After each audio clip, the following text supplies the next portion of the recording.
கண்மணி கண்மணி என் தங்கம், என் கண்மணி. கண்மணி பாப்பா என்ன பண்றீங்க? கண்மணி கண்மணி அம்மா பேசுறது கேக்குதா தங்கம்? நிறைய பேர் பாப்பாவுக்கு காது கேக்குதுன்னு சொல்றாங்க செல்லம்.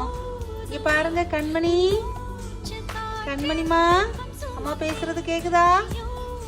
கண்மணி கண்மணி இப்படி கூப்பிடும்போது கண்மணின்னு சொல்லும்போது அந்த காதை மட்டும் அசைக்கிறாங்க பாருங்க. கண்மணி கண்மணிமா கண்மணிமா கண்மணிமா. இது யாரு பாப்பா? பாப்பா என்ன பண்றீங்க? கண்மணிமா கண்மணிமா இங்க பாருங்க, இங்க பாருங்க.